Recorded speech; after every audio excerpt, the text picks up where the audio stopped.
what I would suggest is identify people at church that you could even say, like, hey, can you come mentor my son? We have there's a in our church, there's a lady with young kids, and her husband, this is during COVID, it happened, was out for a run, had a catastrophic heart attack and died on the spot. She had a 2-year-old and was pregnant at the time. What she has done is we have small groups on Sunday nights, and she intentionally sought out a small group that had some other young families, but she reached out specifically to those dads. And she said, my kids don't have a dad, and they need Christian male role models in their lives. Can you do that? And that's an incredibly tight-knit group. Like, they all sit kind of together on Sunday mornings, and those dads play with her kids, know her kids. They run up to see them. That's just one example, but that's the sort of thing where it's like we really now, she was proactive and she sought it out. A lot of times, I mean, I'm not a single parent. I don't know what that life is like, but it is challenging, it is hard, it's full, and sometimes the last thing that you're going to do is seek out that sort of help. And so I think we need to be willing to be proactive and offer those sorts of things. You know, how can I help you? How would you know? What if me and my wife took your kids and spent time with them, and you could have some time to yourself? What are ways in which we could come alongside and support? So that would be my take. Intentionally seeking to find ways in which we can mentor and encourage from our end. Very good question. Yes, sir.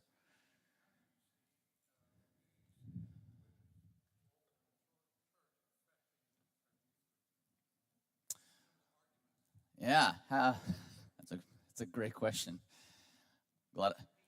Oh, yes. How do we see women's roles in the church and just kind of that whole issue affecting our youth groups, our youth ministry? It's a great question. Obviously, a controversial issue, and I will be leaving town after this session, so it's okay. One thing I would say in general, regardless of kind of where you are on this, certainly it's true that because of just kind of the direction of our society in general, this is something that has become a very kind of hot topic. In churches, in the church context where I'm at, we're probably pretty similar to where you all are based on just things I observe here and conversations I've had with Kevin and things like that. What I can tell you is this: I've got lots of girls in my youth group who feel differently than they would have 20 years ago, right? And so as a youth minister, what I would say is, like, it's very important that I be aware of kind of where our church leadership is on that, because I certainly want to honor our church leaders. But also, within the context of what we can do, I want to give all of our students, including girls, every opportunity to use their gifts and to lead in ways that we find appropriate in our context. And I'm not trying to be super vague. I'm just saying I think it's really important that you know your context. But like I've had conversations with my students, usually my girls. Here's one thing I'll say: as a youth minister, I've been doing it for almost 20 years. There are exceptions to this, but as a general rule, it's my girls who are more spiritually interested, more spiritually focused, more mature. And I'm not trying to slight the boys. Some of this is just physiology. Like, girls mature earlier than boys, but they tend to be more spiritually open. And so some of the best students I've ever had have been my girls. And then I've had great guys as well, but that's just a general rule. So I try to seek ways in which we can do that. One thing that we do, and this is just an example, we call them cell groups on Wednesday nights. So on a Wednesday night, like, all of our youth group will be together for a short lesson. And then we break into smaller groups, and there are guys groups and girls groups, and those groups themselves are led by adult Christians from our church, right? So I'm not a cell group leader, but this is very much about trying to provide mentors in their lives. And so if you can imagine, we have an hour on Wednesday nights. So if I do a good job of managing time, which is not always true, for 15 minutes we're all together, and we'll sing a couple songs, we'll make announcements, and I will have delivered a tight lesson, like 10 minutes or so. And then they break into their cell groups, and in their cell groups, they will have spiritual conversations, usually based on discussion questions that I've provided related to the lesson. They'll also just talk about life, like what things are going well in life, what are your struggles, and they will pray together. But one thing that we've had happen recently, and so this is an example where these are gender-specific groups, and so we've had girls who have led those groups. They've led, even though they've got adults in the group, like they'll lead the discussion sort of thing. So one thing that we've tried to do, and the point of cell groups is not that, but it's like that's an environment where it's like we don't have any issues, where girls can kind of stand up and use some of these talents and skills that God has blessed them with, and as they are building these mentor relationships with older Christians, they're also able to exercise some of those gifts. So that's one environment we've done that. We've also had girls who go in and take turns teaching in ladies' class and things like that. We're very intentional in general about having our students, both boys and girls, have opportunities where they can go and be involved in teaching our children's classes. Like we help them with that. We resource them to do that well, but they'll rotate in. So, I mean, it's very much, we try to find ways for people to use their gifts, whatever those are, but in contexts that work for us. I don't know if that answered your question.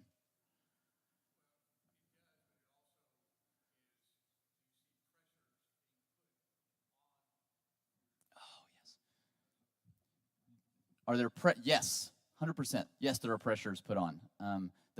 My very first Sunday at my current congregation, I've been there for about 4.5 years. My very first Sunday, like afterwards, I had like a mom come up and she was like, "What do you think about women's roles?" I was like, "Whoa, hello, my name is Luke." So yes, I mean it's a hot button topic, and I see pressures about it everywhere. But yes, in youth ministry context too, and I just try to be honest with my students. And it's like if they have discussions about, like if they want to talk about it, we talk about it. We have taught about it in different ways, and we look at the text and kind of wrestle with that together. But absolutely, it's a huge cultural topic, and so it certainly impacts at least my experience of youth ministry as well. Oh, there's one. Sorry, one back here. Yep. Thank you for. Can y'all hear me? Okay.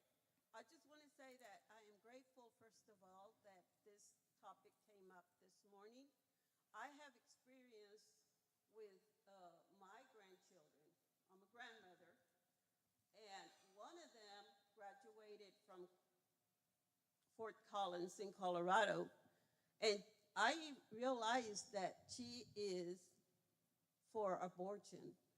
And I just had to tell her during our celebrating for her that I believe in God and that I have Christian values. And I had to do it in front of her friends.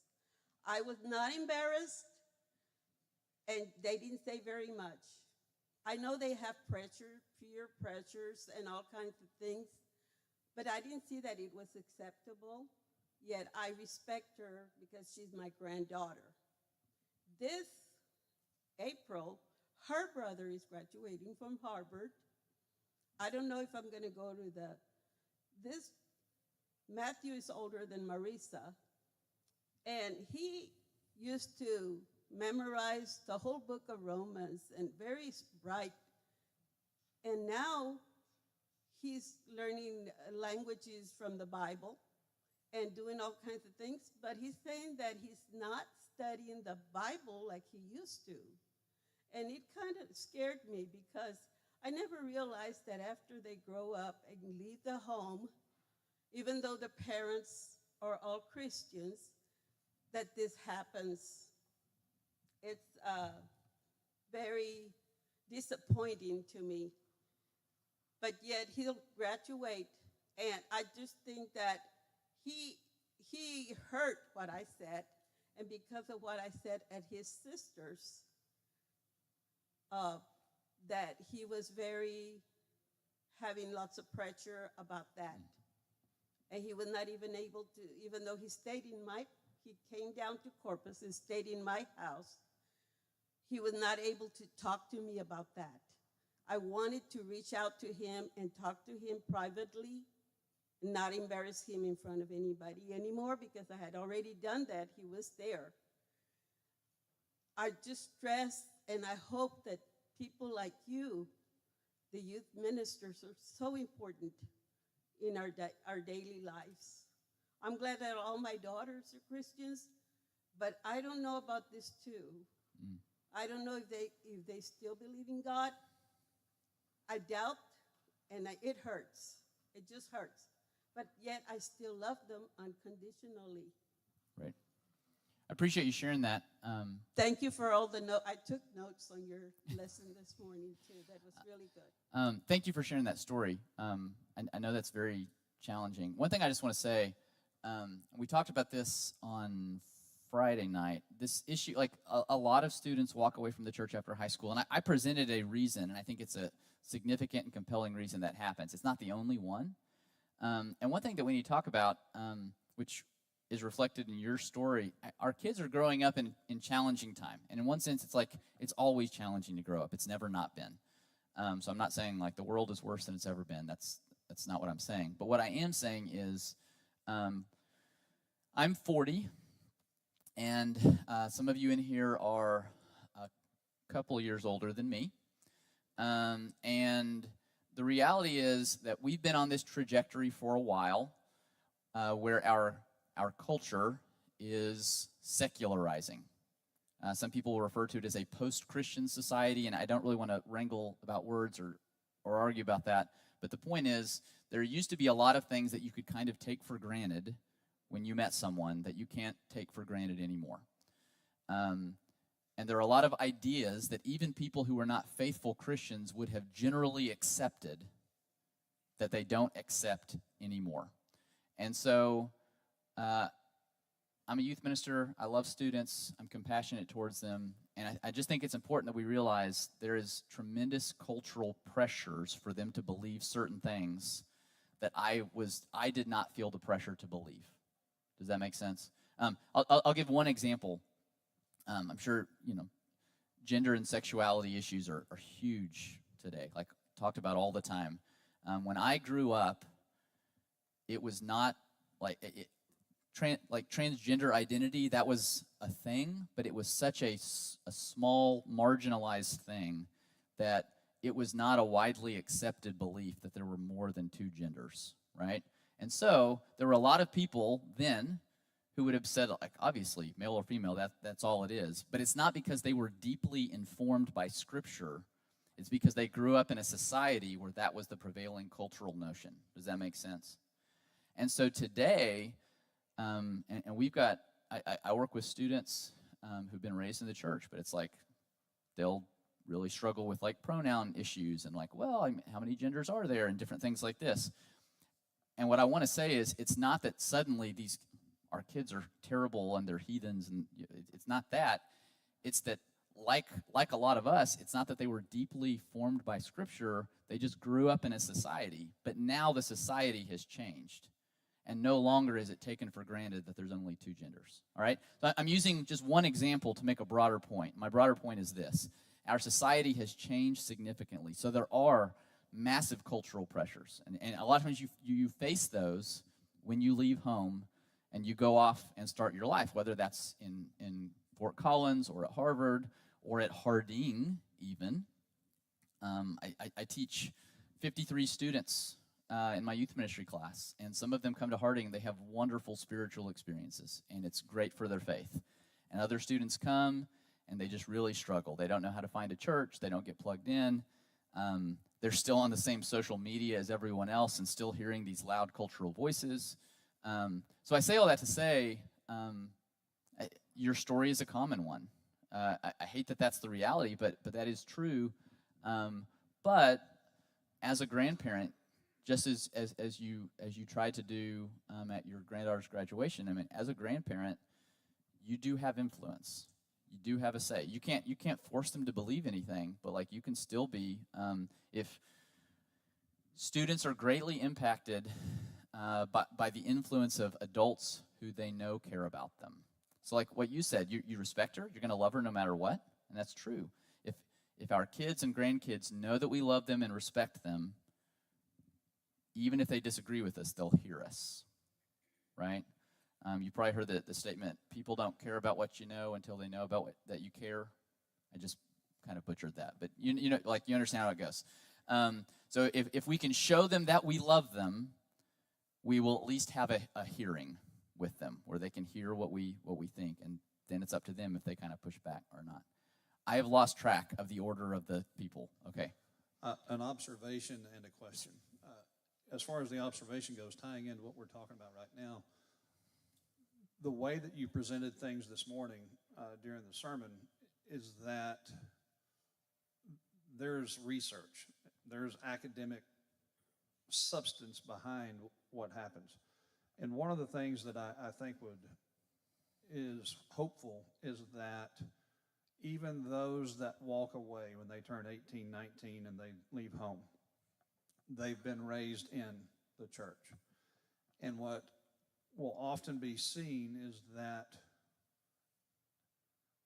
as they go, as we go and do our own thing, so to speak, and find out, oh, the world is rough. And the world is a lot smoother if we do the way that we were trained to. Right. And so even when you talked about the world being more secular, post-Christian kind of deal, when you look at secular sociological observations, the church has the answer to a lot of those sociological issues. And That's right. So that's an observation. Now, my question is this. We have done, obviously, here in this congregation, something along the lines of what you preached about this morning as far as the whole church, multi-generations, impact, influence, that kind of thing. And you mentioned something about traditional youth ministry the past 40, 50 years. For those that want to adopt that transition,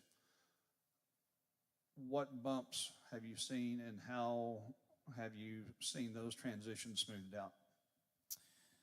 Yeah, that's a great question. So we are talking about kind of transitioning from one approach or model to another, and what sort of bumps are in the road. I can tell you my own process or my own experience has been pretty good, partially because I was at a church where I had been for probably about 8 years when I started delving into some of this research and I think we need to change some things. And at that point, I had built up enough personal credibility where I was able to meet with my elders and deacons and other key leaders and just kind of share research. Like, I would like for us to go in this direction. I'm also, by personality, very cautious. Like, I'm not like, hey, let's rip off the Band-Aid and start something new. I'm kind of just like slowly, excruciatingly peeling it back. And so I tended to do things in a way that wasn't super threatening, and it was just kind of a growing process that we had together. That was at my first congregation.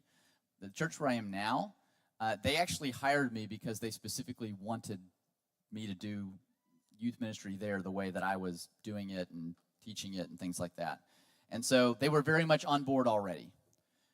Now, having said that, there's still been some road bumps, because one of the things that we talked about yesterday is this whole youth and family idea is not just a program that we add to a list of programs. It's a mindset that we want to infuse into everything that we do.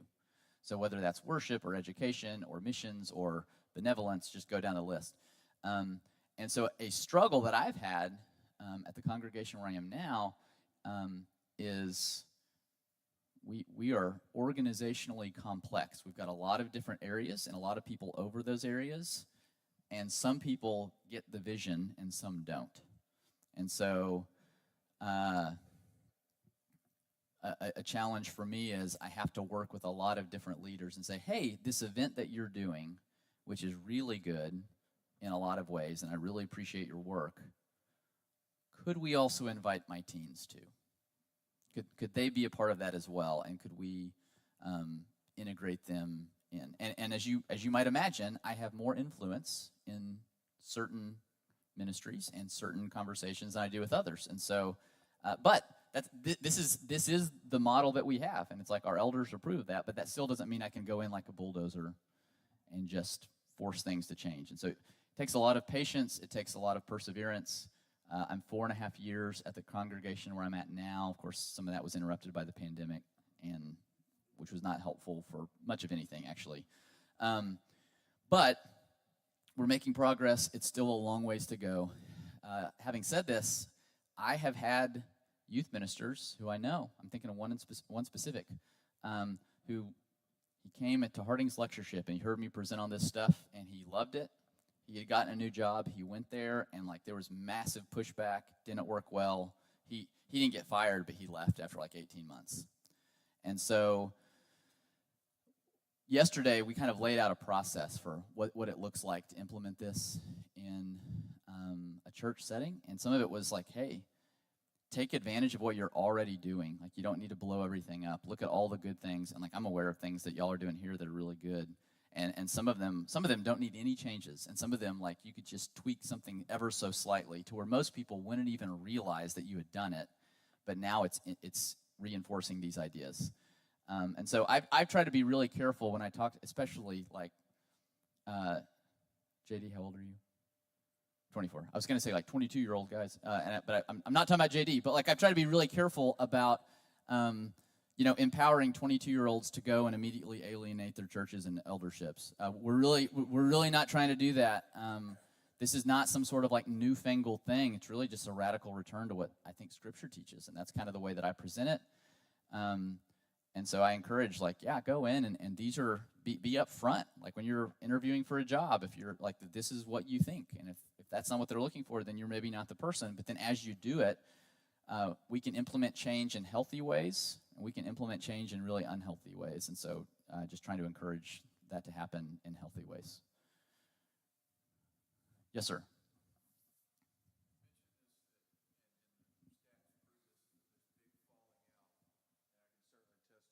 Because I'm part of that lost generation of boomers. And I did that too. 4 years in Marine Corps, I wasn't going to church. But what really got me back on board was a very aggressive Bible chair program at West Texas State. And it was, to pick up from there. And I see this as, I look around here in South Texas, we have college, we have universities, but we don't have an active targeting going after this group. And that's where the WT program, in fact, there's one right here. He's now an elder in this church. But I can go to the Panhandle and I can show you about 30 congregations or so in the Panhandle that are young men that went to that Bible chair program that are now elders. So great with the youth, but my observation would be that we also got to keep that up. It's not like, okay, you're out on your own, there you go. Right. There has to be some more follow-up. Yes. No, 100%. So I have a lot of things I could say in response to that. One is, in general, there's research. This is from a book called Sticky Faith that I've referenced throughout the weekend. I'm just going to, like, anything that I say that you're not sure about, you can ask John David later, and he either knows or he can get it from me. So I've given a lot of this, just shouldered it onto you. But in Sticky Faith, one of the things they indicate is we really need to conceive of youth ministry as not ending at graduation. They talk about a 4+1 model for high school ministry, which is 4 years of high school plus the first year of college. Generally speaking, the students I talk to at Harding, there are exceptions to this, but a lot of them basically feel abandoned by their churches and youth groups because they graduate, they leave, and they don't hear from anybody. Again, that's a generalization, not always true. The ones who say, no, my church keeps in contact with me, massive influence, like very vibrant faith as a result of that usually. So that's a huge thing. And one thing I would say is, as you all have kids that graduate, putting things into place where you make sure, it would be great in a perfect world if they're just getting dozens of contacts from people, but we don't live in a perfect world. And so structuring something to where maybe you adopt graduates as they go and you make sure you keep in contact with them. So that's a principle that we're realizing. But also, I don't fully, what you're talking about, like a Bible chair is not totally different from like campus ministry. And campus ministry is a young but growing field. we desperately need campus ministries on college campuses, places like Harding. Harding's great. Not everyone can go to a Christian college. And even if you go to a Christian college, that doesn't guarantee anything, right? So I love Harding, but like the reality is most people won't go in a place like that. We need campus ministries. And there's actually pretty good research that in terms of faithfulness, and so this is in Churches of Christ specifically, there's a guy named Flavel Yakeley, who's a Bible teacher and statistician at Harding University, did a lot of research on this about 15 years ago. But his research indicated that there was no statistical difference between students who went to in terms of long-term faithfulness, there was no statistical difference between students who went to a Christian college and students who went to a state school and got plugged into a campus ministry.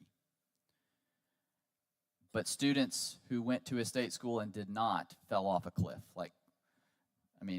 There's exceptions, but high percentage of those were not retained. And so absolutely we need to invest in things like campus ministries. We need to be very thoughtful if we have students who become a part of our churches, and even if we don't have a campus ministry, it's like, all right, we need to adopt that student in some sense. Like, here's a family, this is your kid for the next 4 years. Which provides support and structure and accountability and like home-cooked meals and maybe laundry and stuff like that, but also just important times during transitional stages. I had a question about the children's church. We have a group here that meets in a different location for church services while the rest of us are in here. How does that fit into the youth and family ministry? Yeah, so I've actually gotten to talk to Kevin and Linnea quite a bit about the way that you do children's church. In general, I would say that my understanding of the research is that, in general, the research indicates that we want to be making progress in keeping everyone together, okay? You probably heard me try to hedge that several ways as I said it, okay? I don't think that children's church is necessarily a bad thing. In our context, we don't have it. If someone were to push for it, I would push back. In a context here where you have it, and it seems like it's largely successful in some ways, then I would say that we could keep that model and just reinforce it along with the principles that we shared. So it's great for parents to worship with kids. I was actually here today, and I saw parents worshiping with kids. Your kids were not. Basically, I can your worship service is structured for them to stay in here as long as possible, and then they get out for the sermon. I mean, that's basically how it is. Like some churches, the sermon happens much earlier, Lord's Supper happens later. You've already structured it to where your kids are in here during the Lord's Supper. They're kind of like the Passover we talked about. I don't know how many times I've had kids be like, what is this thing we're doing? Is this snack time? Like, can I get some of that? And it's the same sort of thing, right? Like, it's not like, shh, be quiet, we don't need to talk about that. No, it's like, talk about it. Share with them what's going on.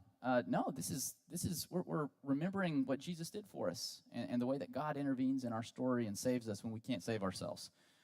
That's a great thing to do. I think Kevin was telling me that every now and then, maybe monthly, you have like everyone's in here together. Like that's a movement in that direction. So please don't hear me saying like I'm going to call in 3 weeks, and if children's worship is still happening, I'm writing you guys up somewhere. Like that's not at all what I'm saying. I don't believe that. I think it can be done in healthy ways.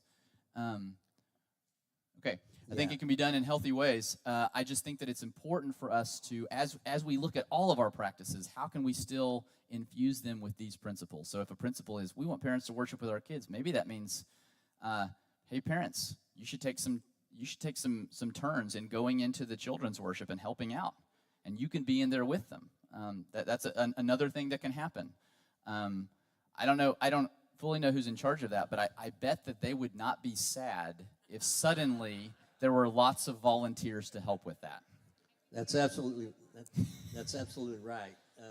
We were involved pretty much or frequently with that.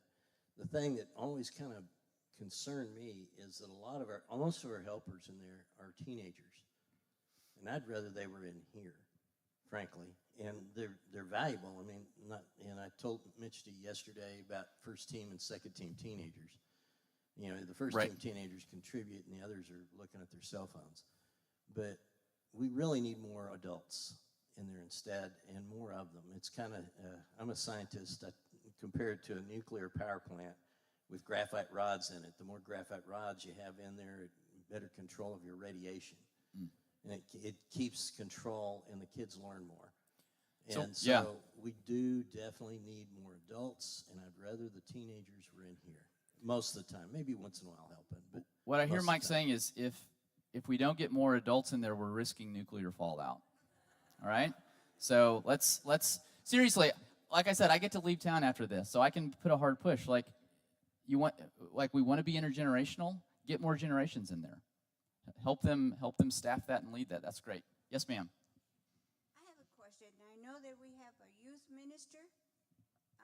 Why aren't young women, adults, help the youth minister with the groups? What I'm saying here is that sometimes the young girls would like to speak to a female, if you will. And so my question is could there be an interaction to where the youth minister can work, or the young adult woman can work with the youth minister? Yeah, I mean, surely there are certainly ways in which that can happen. I'm sure John David would love to collaborate and come up with plans for that. I mentioned cell groups earlier. The way that I view it, I've got I think 14 cell group leaders. I think in them I have like 7. I think it's 7 and 7 for the sake of the ease. 7 male youth ministry helpers, and I've got 7 female. Like I think of them as basically mini youth ministers. They have little youth groups, and it's like they know the students better than I do at this point. I mean, I can tell you more about that model, but it's kind of at the core of what we do as a youth ministry. They show up week after week after week. They interact with students outside of that time. They go to their ball games and things like that. They have events. They have spiritual conversations, so it's very natural. So it's like I'm really close to some of our students, some guys and some girls, but my wife is a cell group leader, and so are several others. But like I'm married to my wife, so I talk to her, and so like she's well aware of stuff that's going on in our kids' lives that I'm not, which is a really good thing. It's like I tend to connect well to the girls in our group because a lot of times they are spiritually more mature, but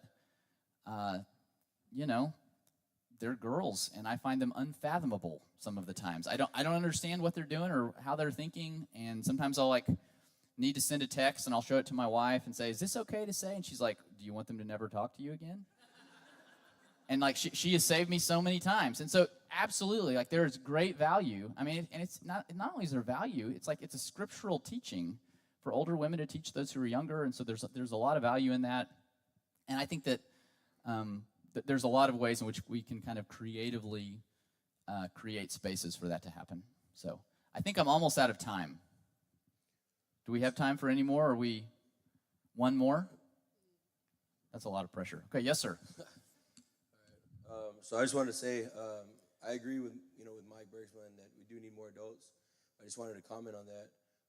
I think that we need more adults that show courage out there and examples when they're out there at a restaurant, Walmart, H-E-B, at a gas station. Because if your kids don't know how to change a tire, how do they learn? You show them, right? So if you're going to be one of those people, you need to be that out there too, not just in church, not just out there, right? So how do we worship God? Openly, without fear, without shame, because there's power in that gospel. And a lot of times when we're out there and there's a person that's cussing and we do nothing, we walk by, we have things to get to. We have a thing to get to, right? We're trying to get to heaven. And if our kids don't know the way, it's us that has to show them. Just like Noah, he made sure all his family was on the ark before he went out there and started to rebuild, right? Right. So I think the important thing in ministry is that when we're out there, the ministry's not in church, it's out there in the field. And there's people out there that they're cussing at restaurant owners or cussing at people at different areas, right? And cursing the ground that they walk on. You walk up to them and just say, "Hey, man, that's not something God would want you to say in public, especially in front of all these kids." And I'm sure at a certain point they'll realize that their egos and their anger will drop to a level of the certainty, understanding that they're wrong. But when we go in there too, it's not just kids that have cell phones, adults have cell phones too. Yeah, no, so a couple things related to that, and I appreciate your comment. The influence that we have is really important. We are examples for our students, and we're not just we can say what we want here, and we can teach what we want here, and we want to use those opportunities. But like how we live out there matters, and this is true for those of us who are adults, just working with other kids. It's true for parents. I said earlier, it makes a huge difference if you intentionally try to pass on your faith at home. And the research, I referenced the Sticky Faith book. There's actually a few of them. The first one said, generally speaking, parents get what they are spiritually. Like if you're spiritual, like you pass that on to your kids. The second book, they nuanced it because they had nuanced the research, which said, generally speaking, you get what your kids think you are. Do you hear the difference between that? It's not like I might have this very deep and vibrant faith, but if I have not shown that to them in some way, they're not mind readers, right? And so to get back to what you were saying, it's one thing for us to teach them here. It's another thing for them to see us in the world living as God's people, which has a lot of different implications, right? So generally speaking, our kids get what they think we are by what they see and what they emulate. And then another thing, I feel like I'm talking about cell groups a lot, but one of the things we do when we recruit cell group leaders, we ask them to show up in students' lives, to show up predictably, which means, hey, we're going to meet on Wednesday nights. I need you here. Like maybe not every Wednesday night, but like pretty much every Wednesday night. You've got to be here consistently because kids aren't going to open up to you until they know that you're actually there for them. Number 2, show up mentally, which means when you come to cell group, turn this off and put it away. And so if we're trying to actively engage in ministry to students, we've got to be there. We've got to be present. It's not our time to check our phones. It's not our time to get like support from students. Like that's not our support group. We're there to support them, right? And so put away the other stuff. And then a third thing is show up randomly, which means, hey, it's great that you're here, but show up in their lives outside of here because we're only here for a couple hours a week, and this time is supposed to help train us for how to live out there. It's not to think that this is all that there is, right? And so show up in their lives out there too. Really appreciate your comments. And I think we're out of time. Can we give it up for Luke?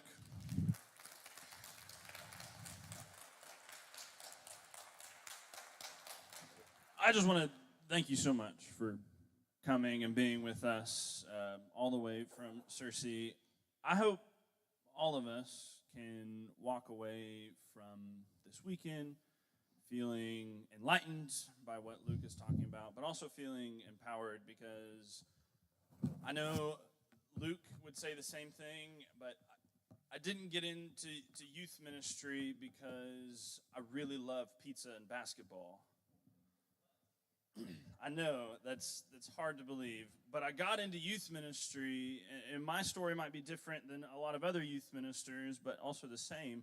I got into youth ministry because I was involved in my youth group growing up, and I saw the difference that it made in my life, and I saw the people who spoke to me, who cared about me, and pushed me down the right path, and those people weren't always my youth minister.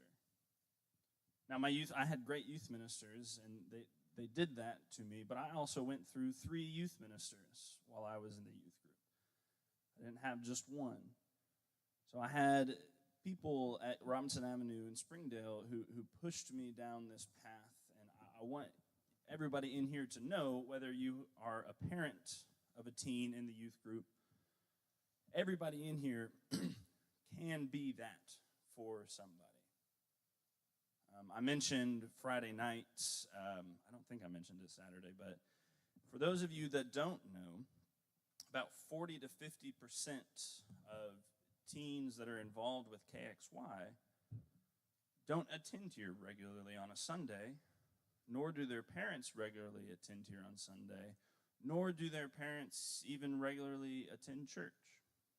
If you've been involved with our Wednesday night class for the past couple of months, you may have seen this.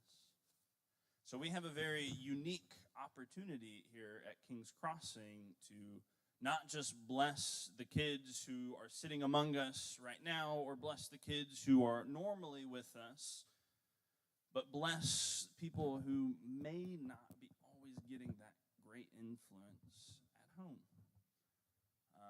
And I'm not going to come in like a bulldozer and shove everything that Luke has been talking about this weekend down y'all's throats, but I see it as important because I saw it affect my life and I saw it push me down the route that I am now, which is being here with y'all. This is super important and I love it. So thank you so much, Luke, for being here. I hope everybody was able to walk away with something. And Luke's message is simple. Do what the Bible has been saying for thousands of years. Love each other, whether they're teenagers, young adults, or our older people in our congregation. And don't be scared to bring people along with you. Is that what you said, Jesus? Amen.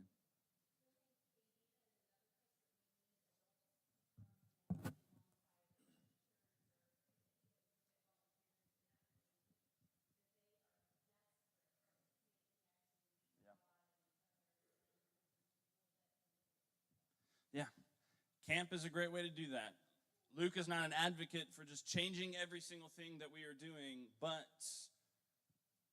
viewing it with, hey, I'm going to make this intergenerational, and I'm going to be intentional about reaching out to our kids. And camp is an awesome way to do that. And I know Stephen and Shelley would love for you to come and volunteer and spend a week out at Bandina with our kids. I'm going to pray over Luke, and then we will be dismissed. So let's pray. Lord, thank you so much for this weekend. Lord, thank you so much for your love that you show us. Lord, I pray that you can be with Luke and bless him as he continues in his ministry at Cloverdale and his ministry in Searcy. Lord, I pray that here at King's Crossing we can recognize the importance of just being a family. Being a family of not just physical, but faith.